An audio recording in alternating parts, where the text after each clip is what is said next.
Сәлеметсіздер ме, құрметті менің алтын оқырмандарым. Ардақтың тігін шеберханасына қош келдіңіздер. Бүгін сіздермен осындай тоты құс, яғни попугай құрағын құрайтын боламыз. Құрағымызды бастамас бұрын менің арнама тіркеліп, лайк басып, комментария жазып, қоңыраушаны баса кетіңіздер. Құрағымызға ең алдымен қажетті көлемі 7-7 қара мата қажет. Қара матадан 3 штук. Және де көлемі 7-7 жасыл матамыздан 5 штук. Сонымен қоса қою жасыл немесе сұрғылт түстен 7-7 көлемі шаршыдан 2 штук қажет. Және де көлемі 6-6 болатын қара матамыздан 14 штук. Және де көлемі 6-6 болатын жасыл матамыздан 9 штук. Және де ені 5 см болатын қара лентамыз. Және де ені 10 см болатын қара лентамыз қажет. Сонымен қоса қосымша қызыл матадан және де осындай жасыл матадан немесе сұры болса да болады. Және де осындай көк матадан кішкене мата бөлшектері қажет болады. Және де қара матаның да осындай кішкентай мата бөлшектері қажет.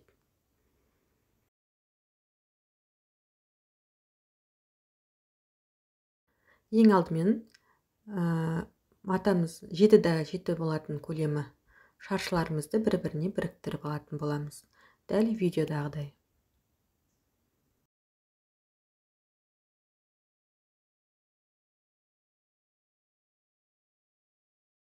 Мына жерде бір жасыл матамыз артық қалды. Оны қай жерде қолданатынымды айтатын боламын. Ең алдымен бір-біріне беттестіріп алып, ортасынан түсеу сызық сызып, сол сызықтың екі жағынан екі тігіс түсіретін боламыз.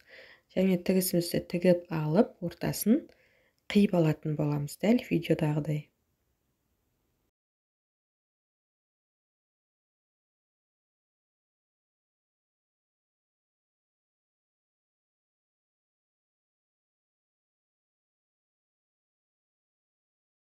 Енді құрағымызды орналастыратын боламыз. Мұқият видеода қарап отырсаңыздар, бәрі түсінікті көрсетілген.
Мінекей орналастырдық. Енді осы тоты құсымыздың басы доғал болу үшін қара матамыздан жасыл матамызға орнататын боламыз.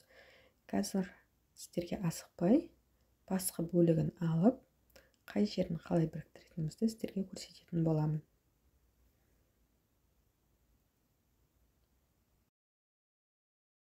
мінекей жоғарғы бөлігін алдық. Енді осының жасыл матамызға, қара матадан, қара матамызға жасыл матадан орнататын боламыз. Мінекей қарап отырсаңыздар, бәрі түсінікті, көрсетілген дәл осылай шығуы керек. Ең алдымен жасыл матамызды алып, кішкене ғана бұрышына қара матамызды орнататын боламыз. Ең алдымен сызып, қаншалықты алатынымызды белгілеп аламыз.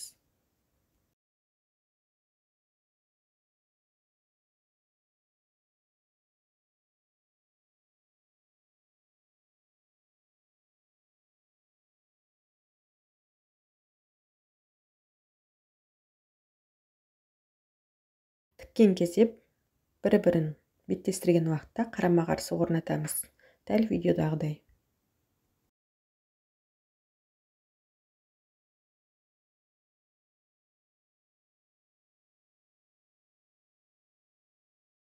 Мінекей тігіп аламыз. Мінекей осылай тігіп алдық, артық жерін қиып алып тастаймыз. Сол кезде осындай төртбұрыш шығады. Келесі кезекте қай жерден қай жерге тігетінімізді белгілеп сызып алатын боламыз.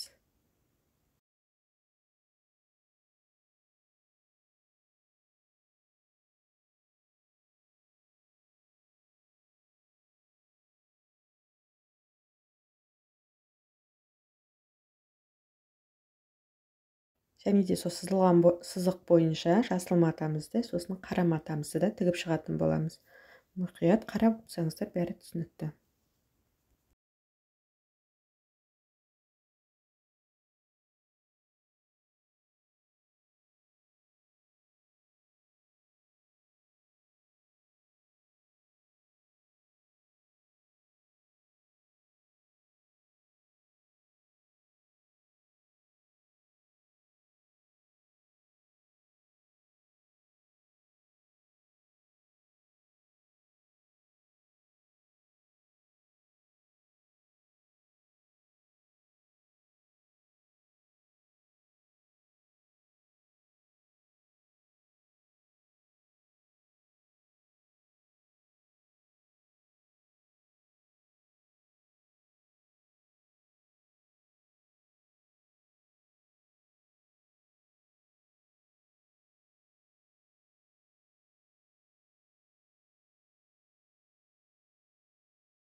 Мінекей қара матамызды да тігіп алып, артық жерін қиып алып тастаймыз. Және де көлемін келтіру үшін сызғышпен сызып,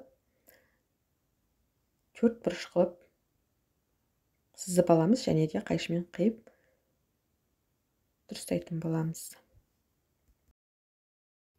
Мінекей осындай болып шықты. Енді бүкіл бөлігімізді қойып аламыз. Және де осы бөліктерімізді төрт-төрттен біріктіріп шығатын боламыз. Шатаспас үшін алдымызға жайып қойып, біріктірген абзалырақ.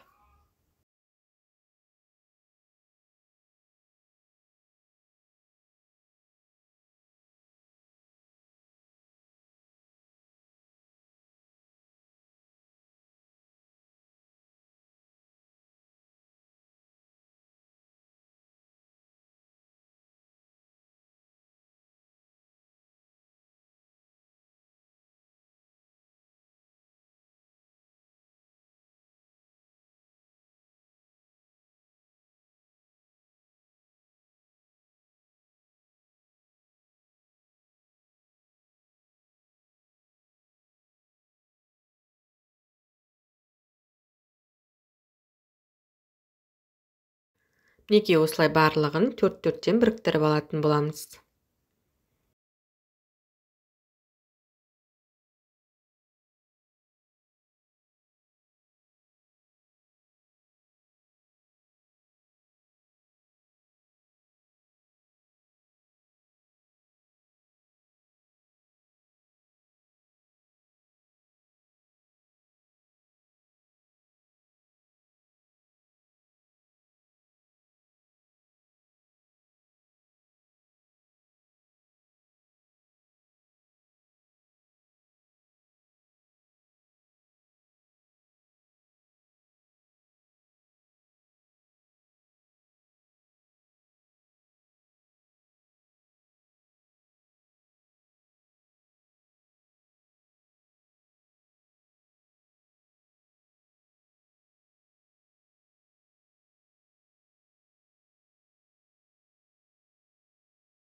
Мінекей барлығын 4-4-тен біріктіріп алдық. Енді осыны бір-біріне жалғаймыз.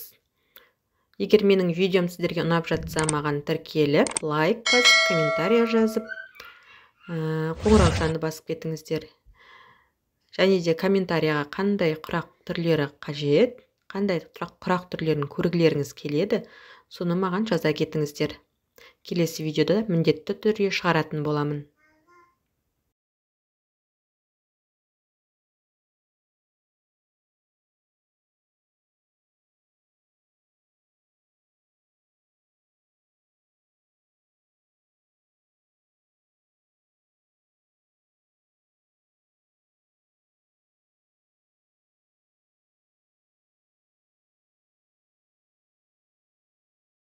Көріп тұрғандарыңыздай тотықұздың бейнесі дайын болып келе жатыр. Ендігі кезекте 5 сантиметрлік қара лентамызды төменгі және жоғарғы жағына жалғаймыз.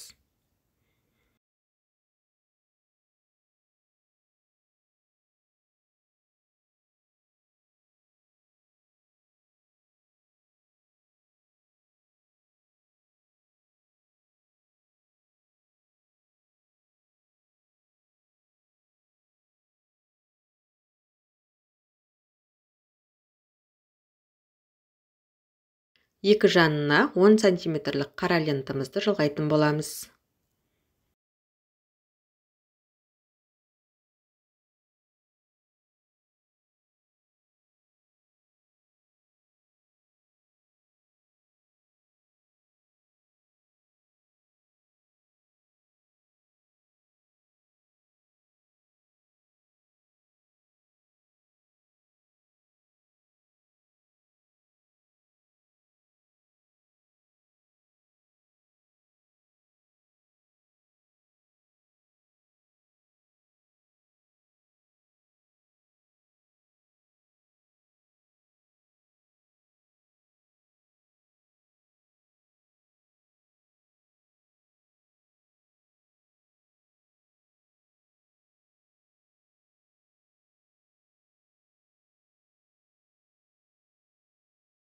Қара лентамызды жалғап болдық. Ендігі кезекте қызыл матамыздан 3 бұрыш қылып қиып алып, тотықұсымыздың тұмсығын жасайтын боламыз. Зигзагдап немесе тіке тігіспен тігіп шықсаңыздар болады. Мен бұл жерде тіке тігісті пайдаландым. Сіздер зигзагты пайдалансаңыздар болады.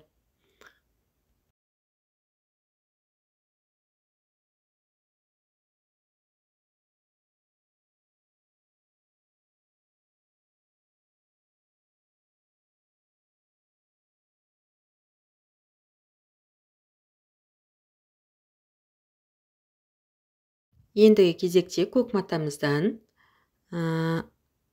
тотықұсымыз отыратын ағашын жасайтын боламыз. Мінекей осылай осы жерге осындай қылып тігетін боламыз.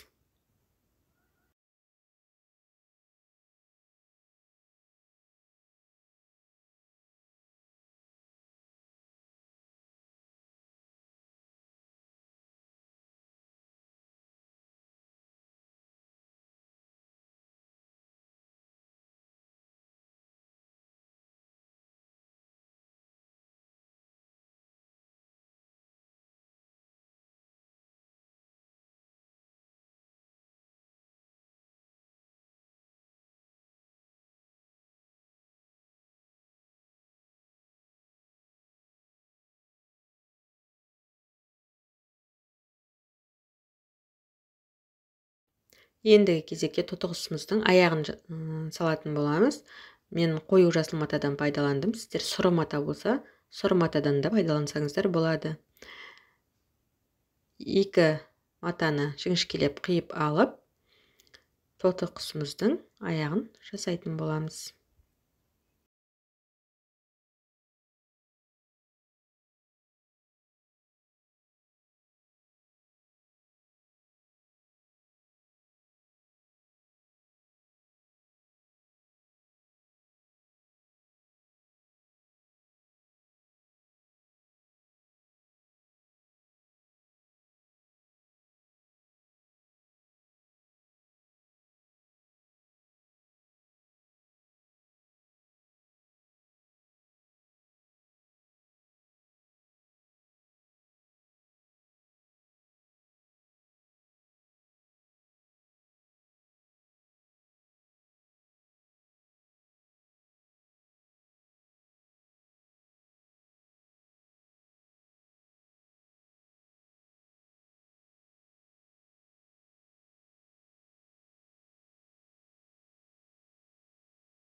мінекей аяғын орнатып болдық. Аяғын орнатып болғаннан кейін өтекпен өтектеп тігістерін және де ілгектен көзін салатын боламыз. Мінекей менің тотық құрағым дайын болды. Егер менің құрағым сіздерге ұнаған болса, маған лайк басып тіркеліп кетіңіздер. Сау саламатта болыңыздар.